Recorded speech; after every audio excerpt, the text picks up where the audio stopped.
Fala, galerinha, beleza? Prontinho agora, estamos de volta, tá?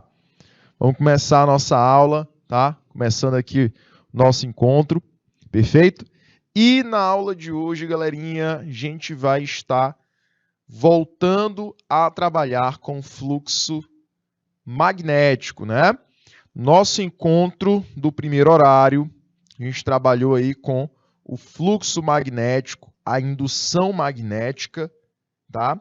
E eu fiquei de responder um exemplozinho com vocês, né? Então a gente vai voltar para esse exemplo, olha só o que a gente fez nessa questãozinha. Ele disse para a gente o seguinte, ele disse que eu tenho uma espira retangular de medidas 0,5 de largura por 2 de comprimento. Ela é colocada totalmente imersa em um campo de indução magnética, uniforme e constante, de módulo igual a 2. Então, vamos lá, galerinha. Eu tenho a seguinte condição. Olha só. Primeiramente, o que nós vamos fazer? Nós vamos calcular a área. Calcular a área dessa espira. Primeira coisa que você vai fazer nessa questão. Calcular a área dessa espira. Se você perceber, olhando os dados da questão, o que a questão nos forneceu, jovens? Que eu tenho 2 metros de comprimento por 0,5 de largura. Certo? Então, galerinha, eu tenho aí um retângulo, né? Ele fala que a espira é retangular.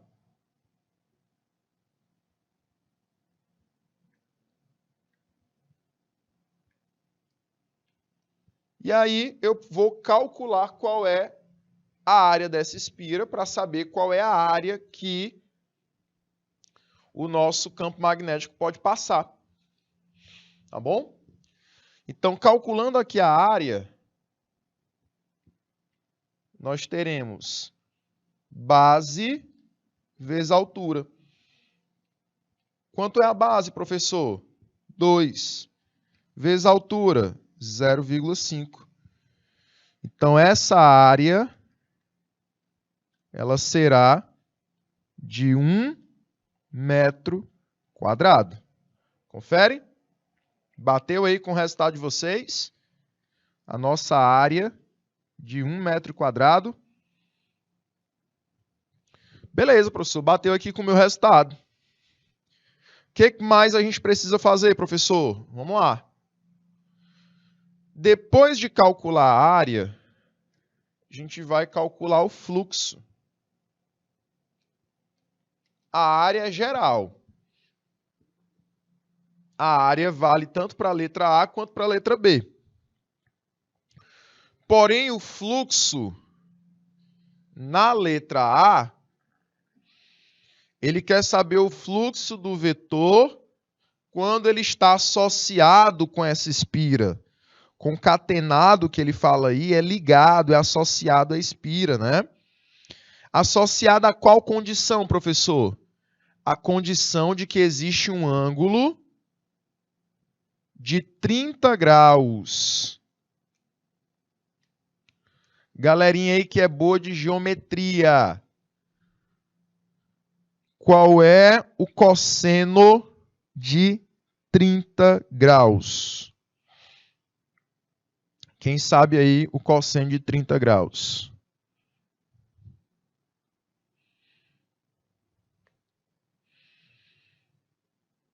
Ah, professor, é raiz de 3 sobre 2, não é isso?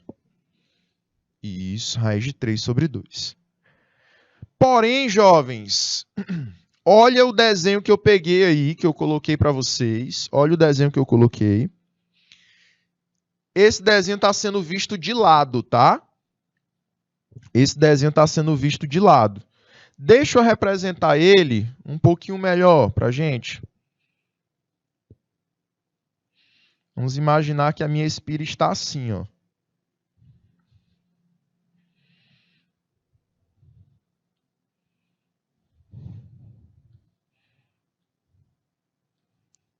Vamos imaginar que a minha espira está assim, certo? Então, aqui é a minha espira. Isso aqui era um anelzinho retangular, né?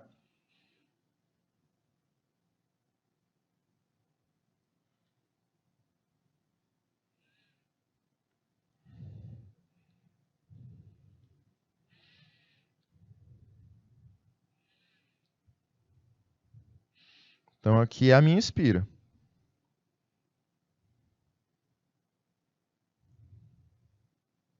Ok? A área que a gente calculou é toda essa parte interna. E o que está acontecendo na questão? O campo magnético ele vai formar um ângulo de 30 graus. Olha só. Ele vai formar um ângulo de 30 graus com a espira. Com a espira. Então, de acordo com a questão, você tem, por exemplo, olha só o que eu vou fazer. Vamos imaginar que essas são as linhas de campo magnético. Tá? Em relação ao plano da espira, aqui é o plano da espira, ó, existe um ângulo de 30 graus entre a espira e o campo magnético.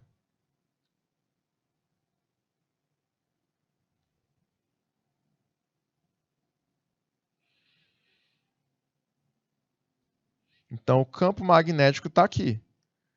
E existe um ângulozinho, olha só, de 30 graus entre a espira e o campo magnético. Porém, olha só, eu tenho que usar o ângulo não entre a espira e o campo. Eu tenho que usar o ângulo entre o campo e a normal da espira. Eu tenho que usar o ângulo entre o campo e a normal da espira. Quem é a normal da espira, professor? A normal é uma reta perpendicular ao plano da espira.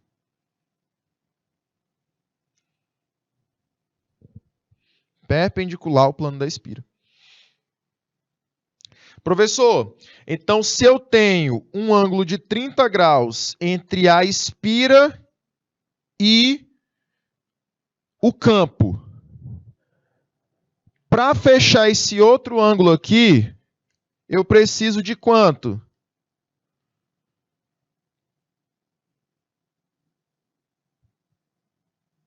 Para fechar esse outro ângulo aqui, eu preciso de quanto?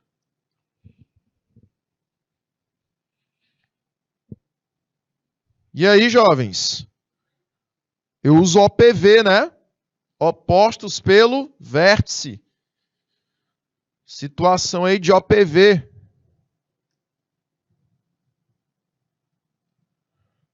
Esse ângulozinho aqui é 90. Esse outro ângulozinho aqui é 90. Então, para fechar 90 ali no roxinho, falta 60.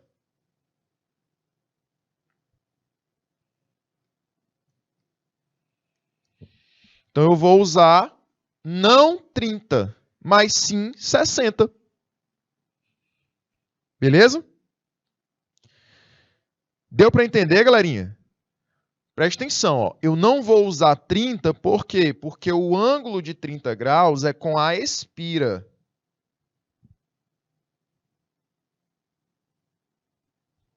O ângulo de 30 graus é com a espira. Eu não tenho que olhar o ângulo entre a espira e o campo. eu tenho que olhar o ângulo entre o campo e a reta normal. Por isso que é 60. Porque a reta normal ela sempre é perpendicular a quem? A espira.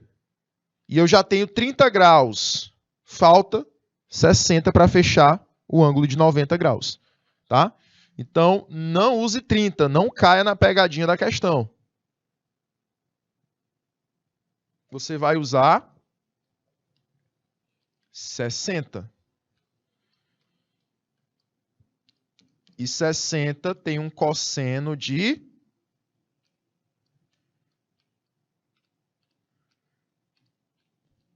0,5. Tá? Então, a gente vai usar aí o cosseno de 0,5, que é o cosseno de 60. Pessoal, aí vamos calcular o fluxo. Fluxo será o campo B vezes a área A vezes o cosseno do ângulo. Substitui os valores. O campo B, quando foi que a questão disse? Campo é constante, o campo é uniforme e possui aí um ângulo de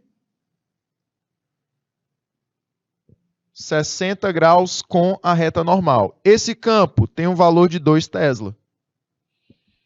Então fica 2 vezes a área que a gente acabou de encontrar, que é 1, vezes o cosseno de 60.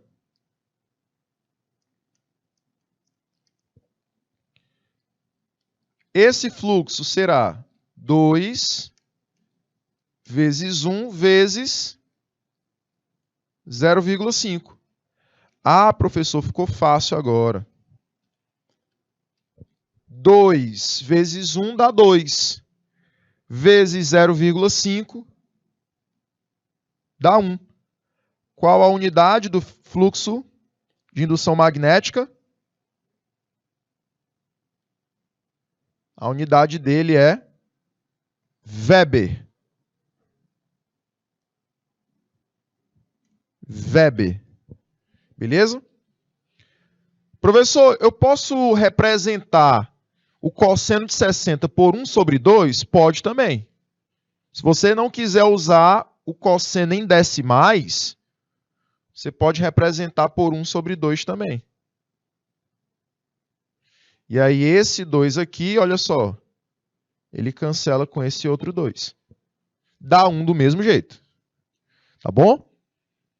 Show de bola, galerinha. Então a gente já fez a letra A. Respondemos aí a letra A. Vou te dar 2 minutinhos para você anotar e a gente volta já, tá bom? 2 minutinhos na tela.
Vamos lá, jovens.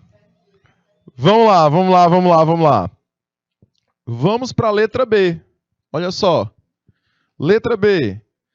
O fluxo citado, supondo o plano da espira perpendicular. As linhas de indução. Então, olha só.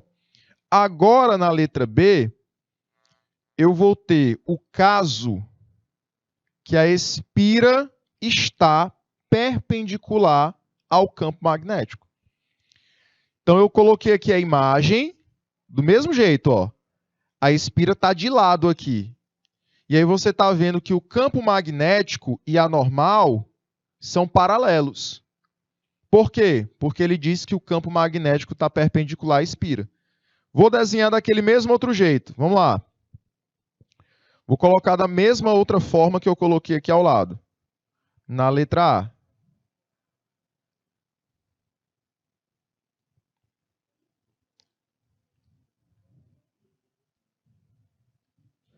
Olha só.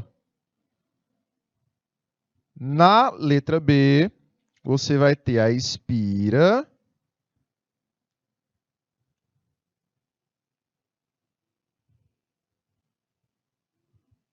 Você tem a espira. E as linhas de campo magnético, elas estarão na horizontal. Perpendicular a quem, professor? Perpendicular à espira, ao plano da espira.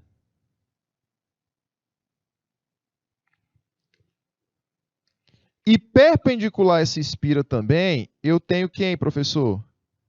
Eu tenho a reta normal.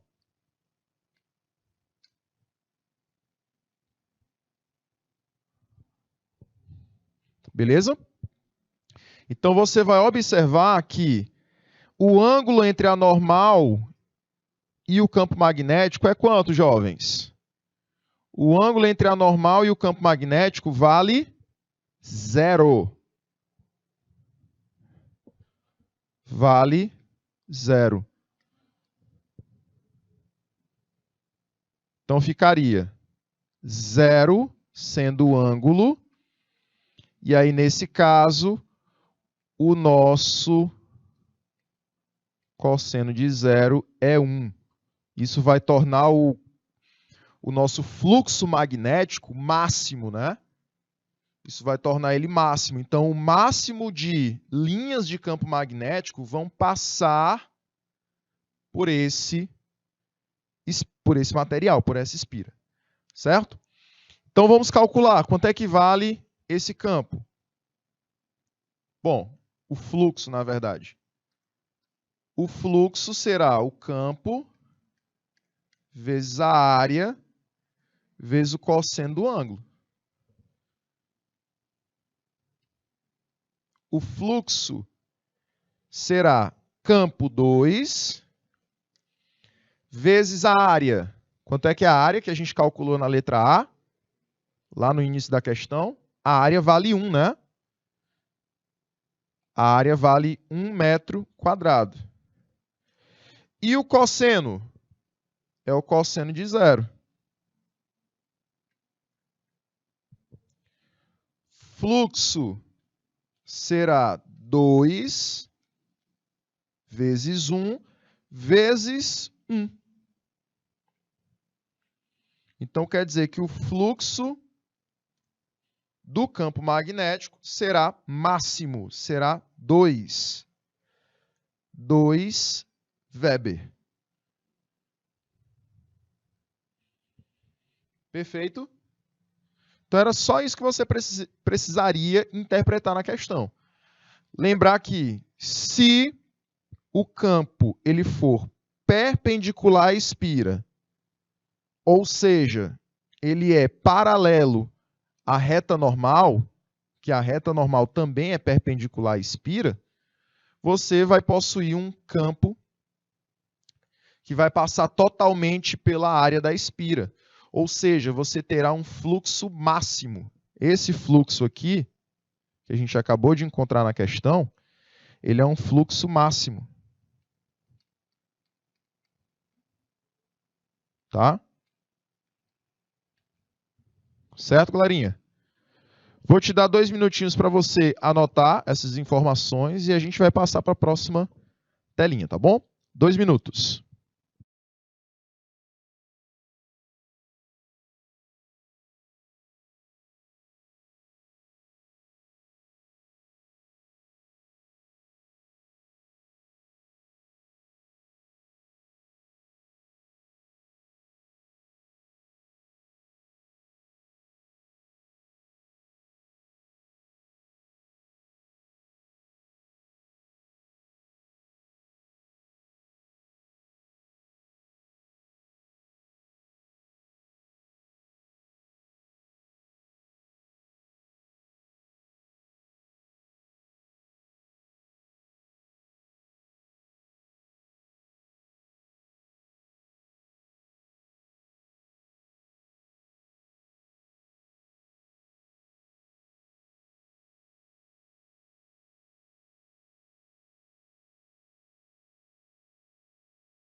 Vamos lá, jovens. Retomando aqui a nossa aula, quero saber se ficou claro todas as informações, tá?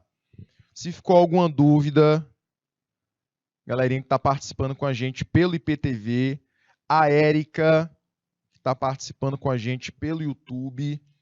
E aí, jovens, ficou alguma dúvida? Ficou claro? Tanto a resolução da letra A quanto a resolução da letra B? Conseguiram entender as situações que a gente quis expressar aqui nas duas alternativas? Show de bola? Meus queridos, vou prosseguir aqui, jovens. Vou dar continuidade aqui para a gente. Tá? Aqui você vai observar a resolução das questões, tá? Das letras. Depois, quando você acessar a plataforma do Canal Educação, você pode acessar e conferir, tá? A resolução passo a passo, mas está resolvida da mesma forma, ok? Agora, a gente vai estar falando do seguinte. A gente vai estar falando que esse fluxo, ele pode se tornar maior ou menor, dependendo do campo, e o campo ele também pode variar dependendo da área, tá? Dependendo da área que a gente está transmitindo esse campo, ou seja, dependendo do fluxo que estará passando por essa área, tá? A gente pode procurar encontrar uma alteração no campo, dependendo da disposição das linhas, certo? Então, assim, o fluxo ele pode ser analisado através dos tubos de linhas. Então, se eu conseguir observar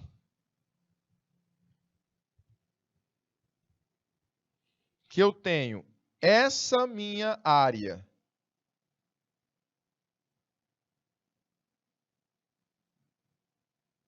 Eu tenho essa espira aqui.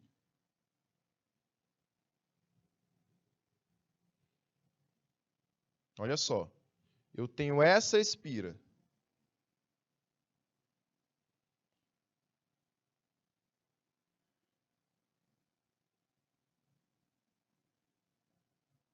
Que é maior, né? E também tenho essa outra espira, que é uma espira bem menor.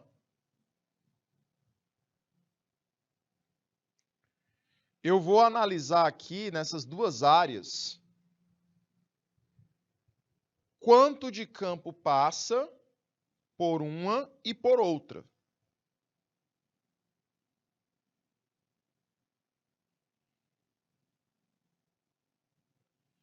Então, eu consigo observar o seguinte. Por essa área, eu vou ter, essa área maior aqui, eu vou ter um certo número de linhas passando por ela.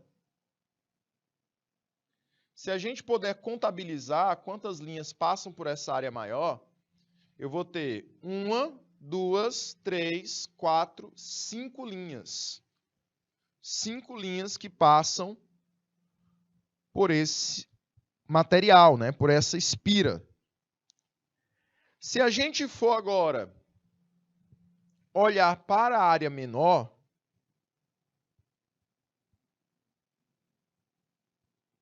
eu vou observar que eu tenho as mesmas 5 linhas passando, por essa área menor. Então, em resumo, o fluxo vai permanecer o mesmo. Mesmo que a área aumente ou que a área diminua, o fluxo vai permanecer o mesmo. O fluxo será constante, porque passaram a mesma quantidade de linhas em A1,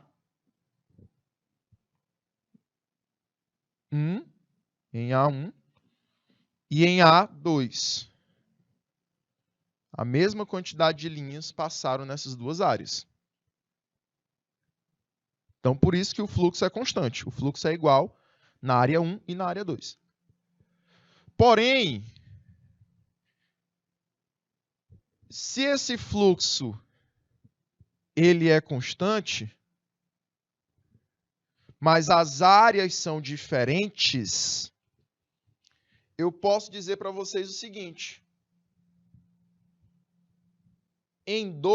Na área 2, eu tenho campo maior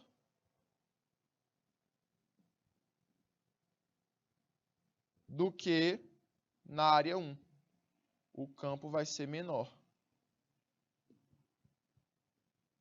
Como é que o senhor sabe dizer isso, professor? Pela densidade de linhas. Pela densidade de linhas.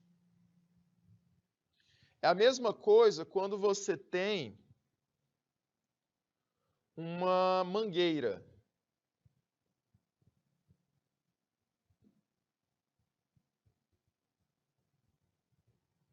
Quando você tem uma mangueira, você quer aguar plantas, você pode colocar a mangueira com a boca dela lá aberta,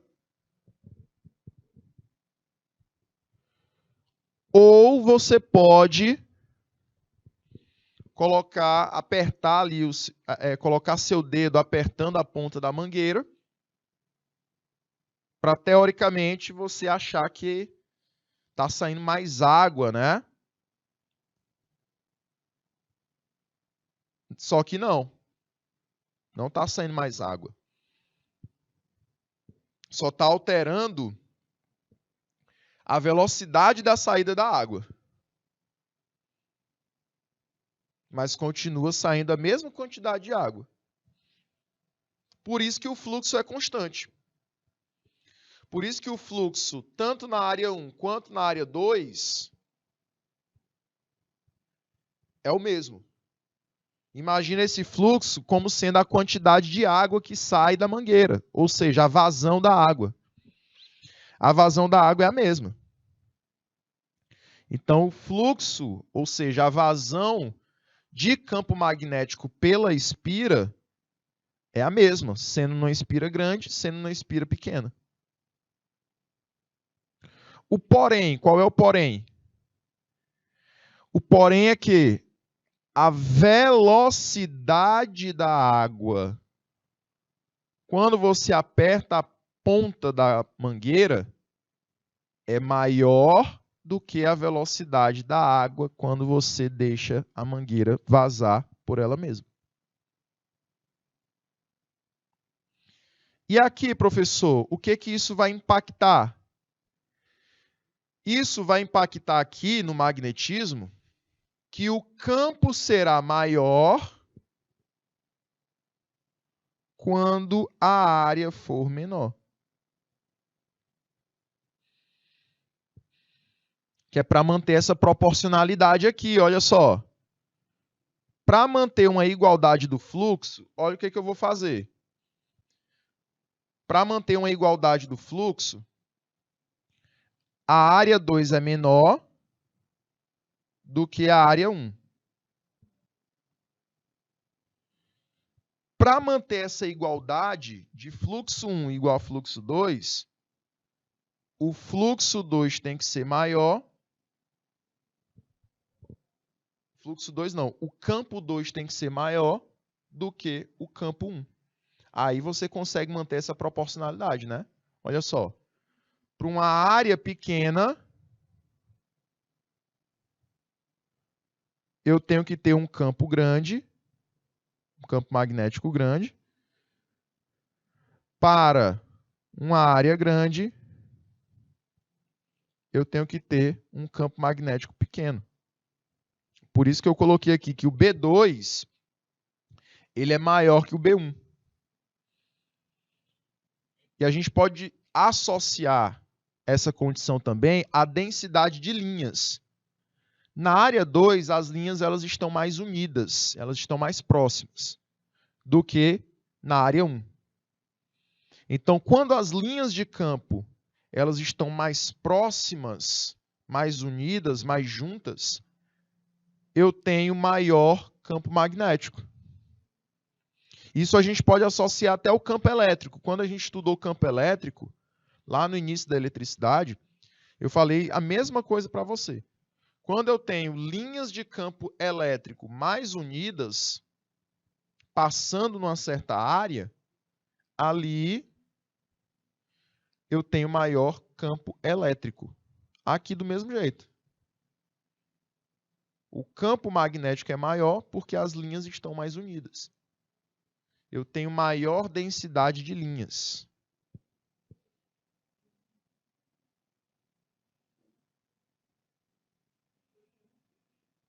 E aqui eu tenho densidade menor.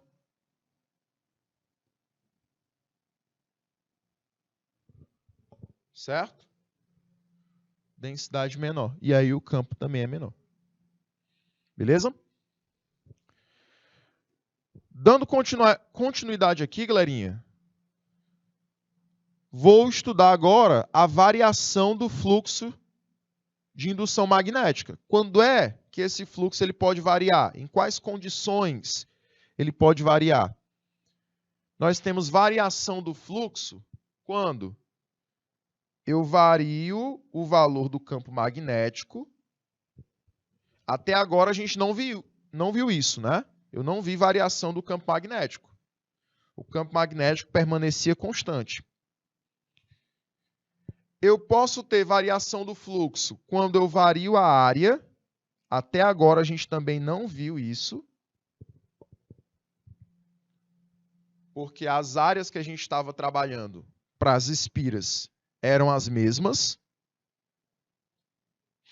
Mas eu também posso ter variação do ângulo. Agora sim, esse aqui a gente já estava trabalhando. que foram aquelas situações que a gente citou. Quando o ângulo é de 90 graus entre a normal e o campo magnético, eu falei para vocês o quê? Que o fluxo ele era nulo, correto? Não passava nada de campo magnético por dentro, pelo centro da espira. Agora, quando o campo era máximo? Quando a minha espira ela estava formando um ângulo de 0 graus com a normal, ou seja, a minha espira ela era perpendicular ao campo. Por exemplo, o campo na horizontal, a espira na vertical, como a gente estava representando em algumas questões. Eu até disse para vocês que o campo nessa condição ele era uniforme, porém a indução magnética ela era máxima. Olha só, todas as linhas de campo magnético conseguem passar por essa espira. Essa é a condição que o campo ele é constante e a indução magnética ela é máxima. Ok? Agora, quando é mínima, professor? Quando é nula? Olha a minha espira aqui, deitadinha, e olha a disposição das linhas.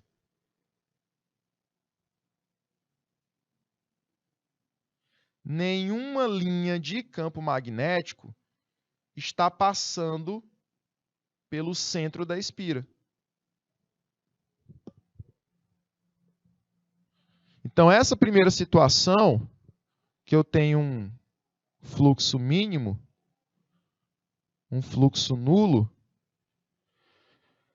e essa segunda situação, que eu tenho um fluxo máximo, vão mostrar que, variando o ângulo da espira em relação ao campo magnético, eu posso variar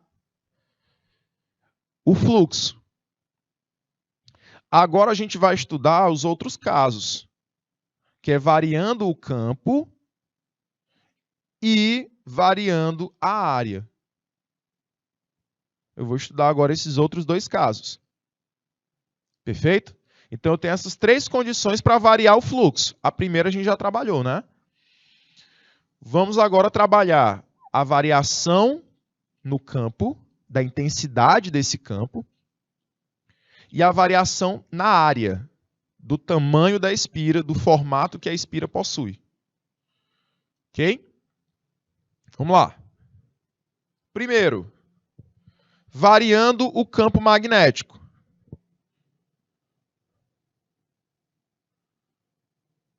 Esse aqui foi o primeiro experimento que a gente viu quando a gente estava falando sobre o contexto histórico, que esse experimento foi o experimento de Faraday, em 1831, na Inglaterra. Faraday, ele aproximou o ímã de uma espira e distanciou o ímã da espira. Quando ele fez isso, quando ele aproximou ou quando ele distanciou, nas duas situações, ele percebeu um valor para a corrente elétrica.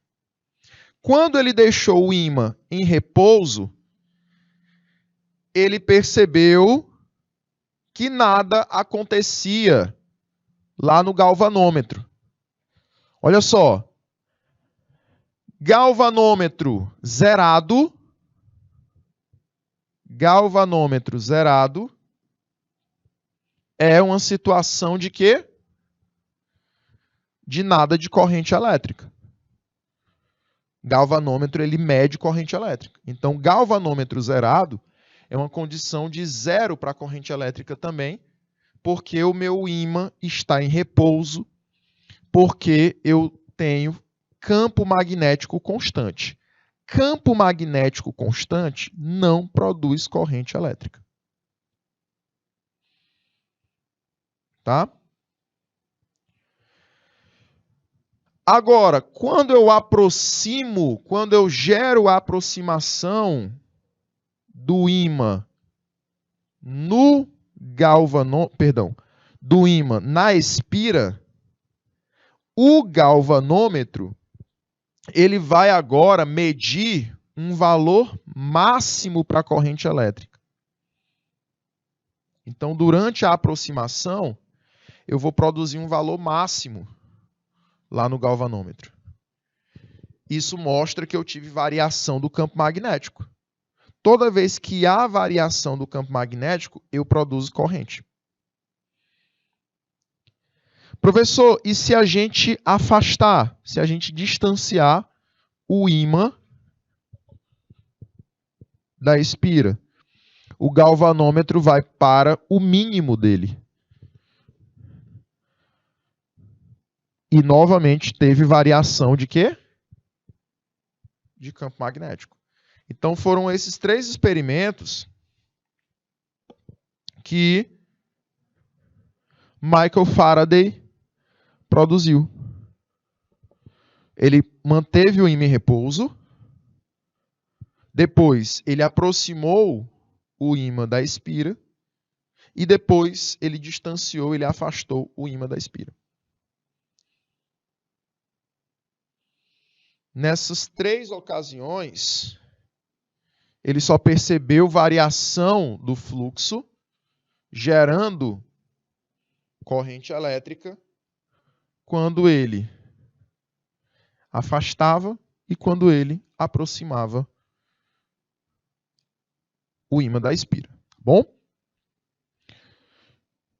Então, variando o campo, eu vou causar variação no fluxo.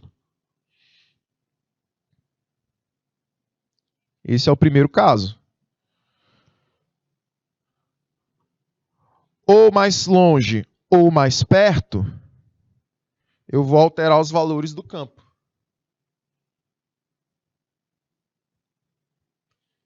E aí, alterando os valores do campo, eu vou alterar os valores da quantidade de campo magnético que passa pela espira, né? Olha só, mais perto, eu vou ter mais linhas de campo magnético passando pela espira. Mais longe, eu vou ter menos linhas de campo magnético passando pela espira. Mas mesmo assim, eu vou ter uma passagem. Eu vou ter variação, né? Mais longe, menor quantidade. Mais perto, maior quantidade. E essa diferença do menor para o maior, no campo magnético, produz uma alteração lá no fluxo também. E produz a produção de corrente elétrica. Tá? Então é assim que eu vou produzir eletricidade utilizando magnetismo. Através desse movimento de repetição, né? De aproximação, de afastamento, de aproximação, de afastamento, de um ímã com um material condutor de eletricidade. Viu, Érica? Aqui eu já respondo logo tua pergunta. A Érica perguntando de qual material a espira tem que ser feita. Tem que ser feita de algum material condutor de eletricidade. Normalmente, algum material de metal. Seja cobre, seja ferro. Normalmente é de cobre. Tá bom? Porque eu preciso de um material, preciso de uma substância que vá conduzir corrente elétrica. Para isso tem que ser um material elétrico, tá bom? Jovens, quando eu vario a área,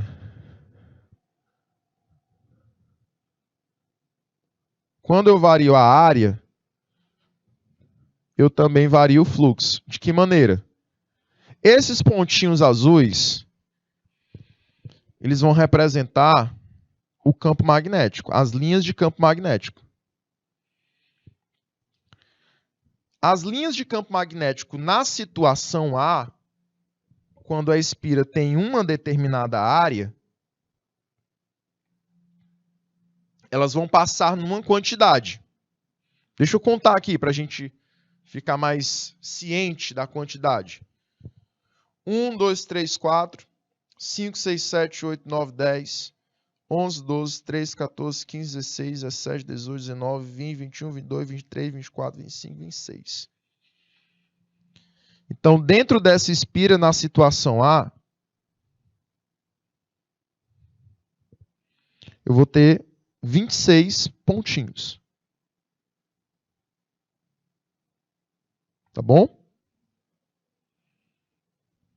26 pontinhos. E aí, galerinha, se eu for contar na situação B, quantos pontinhos eu tenho? 1, 2, 3, 4, 5, 6, 7, 8, 9, 10, 11, 12, 18. 18 pontinhos. O que isso quer dizer, professor? Quer dizer que, dependendo da área, dependendo do formato da área, eu posso ter maior quantidade de campo passando ou menor quantidade de campo passando. Se numa determinada área eu tenho mais campo, eu vou ter mais fluxo. Sim ou não? Aquela historinha lá que eu falei sobre a mangueira. Se eu tenho uma mangueira mais grossa, né, mais larga, na verdade, essa mangueira mais larga vai passar mais água. Já se eu tenho uma mangueira mais fininha, com a área circular menor, vai passar menos água. Ok? Então, a área da espira também vai fazer diferença. Se essa espira ela for quadrada, se essa espira for circular, o formato da espira vai causar consequências na variação do fluxo, no valor do fluxo. Então, variando a área, eu consequentemente vou variar também o fluxo, tá bom? E para a gente finalizar, você tem a variação do ângulo.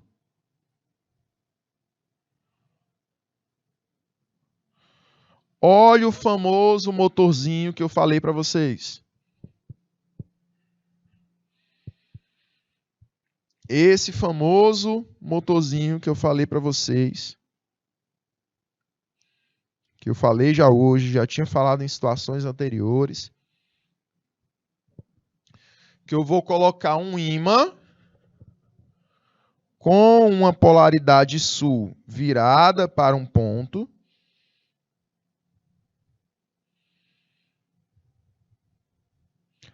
Vou colocar um outro ímã com a polaridade norte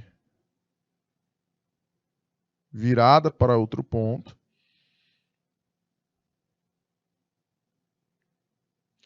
E essas polaridades invertidas, elas vão provocar, vão causar momentos de atração e momentos de repulsão nessa espira. Aí eu vou rotacionar. Olha só, eu coloco essa espira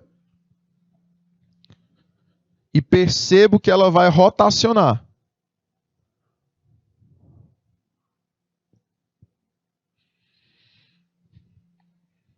Quando eu rotaciono essa espira, dependendo do ângulo que ela esteja em relação aos ímãs, em relação ao campo magnético, eu vou ter diferentes valores para o fluxo magnético. A gente viu isso no primeiro horário, né? O fluxo quando ele é mínimo, o fluxo quando ele é máximo, o fluxo quando ele é médio. Vai depender do ângulo que eu me encontro em relação a esse ímã.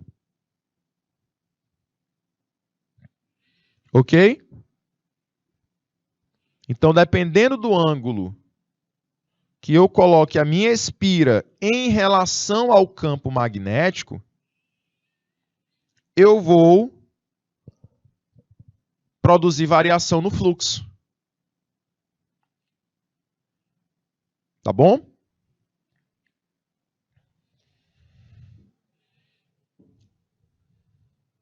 Pois é.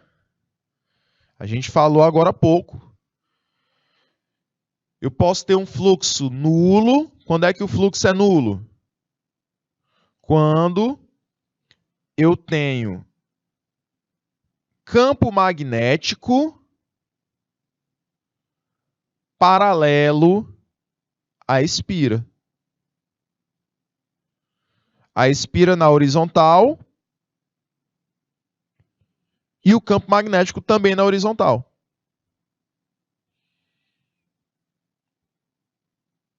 Quando é que o meu fluxo ele é máximo?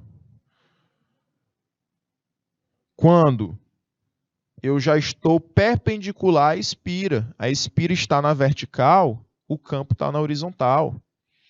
Como é o caso aqui, né? A espira está na horizontal, o campo, as linhas de campo estão na vertical. Então você percebe que há um ângulo de 90 graus em relação à superfície da espira.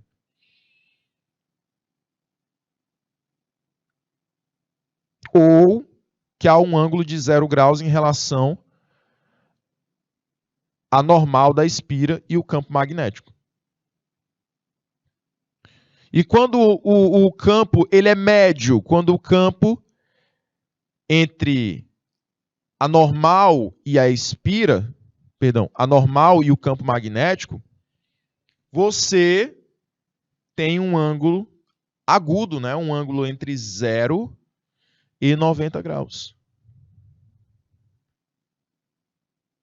Exatamente. Aí, matematicamente, você entra com a justificativa dos cossenos, né? Mas, fisicamente, o que quer dizer, professor? Você vai estar dizendo que o campo magnético ele passa totalmente na espira quando a espira é perpendicular ao campo. Porque todas as linhas de campo passam por ela, como está acontecendo aí na imagem. Na imagem, todas as linhas estão passando pelo centro da espira. Então, esse campo ele é máximo. Mas, professor, se por acaso, eu colocar a minha espira assim de lado, ó, será que vai passar alguma linha? As linhas estão de cima para baixo. E a espira está de lado. Será que vai passar alguma linha? Não vai. Então, nenhuma linha ela vai passar no centro da espira. Então, nesse caso, o campo ele é mínimo, né? Chamado de nulo. Ele é um campo nulo. Perfeito, jovens? Bom, galerinha, a gente vai, então, encerrando por aqui a nossa aula, tá? Agradeço demais a presença de todos vocês, a participação de vocês, em especial a participação aí da Érica, que estava acompanhando a nossa aula pelo YouTube. E na próxima semana a gente retorna falando um pouquinho mais desse fluxo magnético, tá bom? Jovens, bom restinho de tarde para vocês. Até a nossa próxima aula, tá bom? Bom final de semana a todos e tchau, tchau, jovens!